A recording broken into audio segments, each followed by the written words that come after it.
Hey VC, how's it going? Right, okay, got plenty of new stuff to show. It's been about, I think, 3 or 4 weeks since last made a video. I'm going to split this into 2 videos. This stuff I'm showing now is all soul and jazz, pretty much, I think. The next video I'll do will all be sort of guitar-y based stuff, so cool. Right, well, this is what I'm listening to. This is the Philly Armada. This is all instrumental versions of, obviously, Philly International tunes. What you can hear in the background, hopefully, is a version of For the Love of Money. Of course, it is by the O'Jays. Yeah, nice cheapy album. Yeah, nothing too exciting, but it's got a couple of really cool tunes on it. Right, okay, stuff that I picked up. I went to a record fair last weekend in Birmingham. Right, so I picked up a couple of Tower of Power albums. I was actually digging through a box of records from a dealer that I buy from quite regularly. And I was halfway through going through his stuff, and he said, "So did you know that so-and-so's got a quite a nice funk collection in?" He goes, "It's already clean, everything's in mint condition, all original stuff." So I actually stopped looking through that guy's stuff to go over to the other side of the room to check the other stuff out, which I thought was very decent of him, you know. So, but anyway, Tower of Power, Urban Renewal. This is one of their early albums from '74. An absolutely wonderful record. If you like that sort of jazz funk type sound, it's a little bit soulful in places, but it's mainly funky stuff. A great horn section throughout. Actually, Tower of Power, or the current version of Tower of Power, playing relatively local to me in October. They're playing in Coventry, which is only, I don't know, sort of 15 miles up the road from where I am.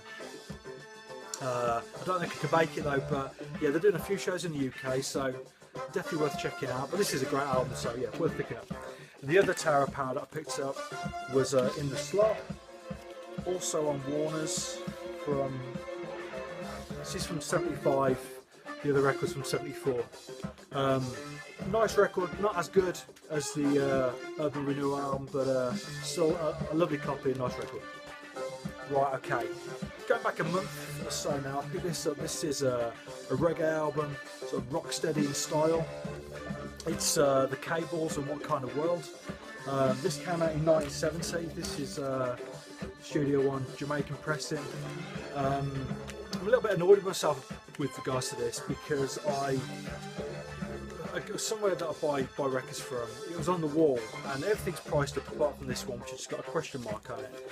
And the reason being, fair play to the guy, he didn't know which pressing it was, so he didn't know how to price it. So when I pulled it down and said, you know, tell me a bit about this and, you know, what sort of money you're looking for it, he basically got the record up on Discogs and basically said, "I can't work out what pressing it is, what do you think, where would you be pitching it?" Now, my issue here is that if this had been a UK press, I don't know exactly where I stood, but because it's obviously on the Jamaican Studio One label, I didn't really know. So we both spent 5-10 minutes on it, had a look at it, and we figured that it was an original Jamaican pressing. It's not. It's a later pressing. I only paid what a later pressing is worth, so I haven't spent over the odds on it. But yeah, a little bit annoyed with myself. Should have really realised what I was buying before I bought it. But from the point of view of music, an absolutely great record, definitely worth picking up. Right, okay. A couple of weeks ago, it was my son's first birthday, and you could call us bad parents, but on his first birthday, we took him for his first haircut. That's pretty bad stuff. But while we were there, there's a record shop just around the corner, so I had a quick look in. So I picked up this album by Chuck Jackson, Tribute to Rhythm and Blues Volume 2. Now, when it comes to soul music, particularly soul singers, there's a definite hierarchy. You know, at the top of that tree, you've got the likes of Otis Redding, Marvin Gaye, such like. Now, Chuck Jackson is a little bit further down the pecking order.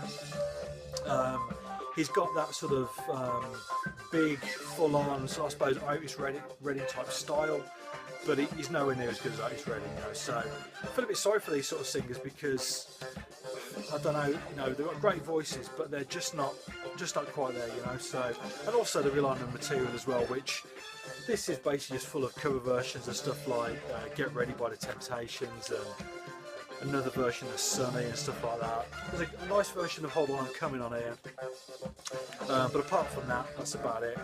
It's on Wand. I bought it, it's not the sort of thing you'll see around here. Nice original copy, but nothing too exciting. Excuse me. Right, okay. When I was at the record fair at the weekend, so one of the dealers, he's basically selling a lot of his stuff half price. Okay, so I picked up 5 records. Now I found this in effect, these next 5 records, I bought them all for 30 quid, so 6 quid each. Right, so this is a record from 1969, yeah, 69. This is a UK copy on Polydor, original pressing. This is Peggy Scott and Jojo Benson, Soul Shake. Now I first heard about this album on this compilation CD, you see, Night Train to Nashville. Now, it must have been 2005, my wife and I went to Nashville, only for a few days, so I'm travelling around that area. And there was an exhibition at the Country Music Hall of Fame, basically talking about music, sort of R&B stuff, which by artists that have come from Nashville, which obviously as a place it's not really known for that type of music, it's obviously country, you know. So, and this is a really nice compilation, 2 CDs, Grammy tracks on that, best part of 40 tunes, and on here is a version of Peggy Scott and Jojo Benson, sorry, Soul Shake. So this is the original album that it comes from, and it's you know, it's a straight, it's like a Memphis soul record basically from the late 60s. That's the sound it's got, but obviously originating from Nashville. But yeah, a really nice record. The dealer that was selling this, I've seen he's had this in his boxes for a couple of years, and obviously I didn't want to pay full price for it. I think he had it priced for 20 quid or something like that. So I ended up paying 6 quid for it. So I'm really pleased with that, and a lovely record. Right, okay. Another one that you have priced up for the best part of 20 quid. This is The Presidents with 5, 10, 15, 20, 25, 30 Years of Love. Now that has got to be one of the worst record covers of all time, you know, so you would never know that that was a soul artist, a soul band.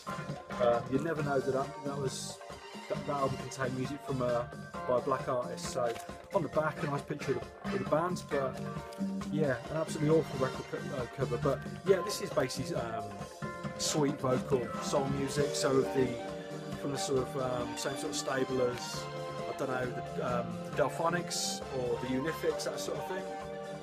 Yeah, nice stuff. Some of it is a bit sweet for my liking, but there are a few tracks on here which are dancers basically. So yeah, nice stuff. A really nice copy as well. This is a US copy, but yeah, good stuff. Right, okay. An absolutely beautiful copy of Al Green's Love on London. This is obviously UK pressing, but like I said, the vinyl, when I took it out of the sleeve, it looks like it's never been played. It's an absolutely perfect copy. The sleeve's mint as well.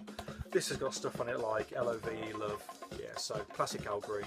But yeah, great record, one that I've never owned, so pleased with that. Okay, bit of blues, On the Waterfront by John Lee Hooker. This is original pressing on Wands. This came out in 71, I think it came out. Yeah, I don't buy a hell of a lot of blues records. Not that I dislike it at all. I mean, it's just I tend to go more for the. I suppose over time my tastes have changed. I started off with soul music, straight soul music, and then gradually it's morphed into funk and then the jazzy side of things as well.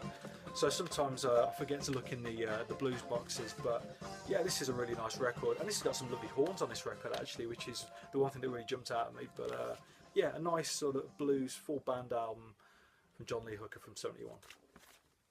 Okay. So I'll put some more music on.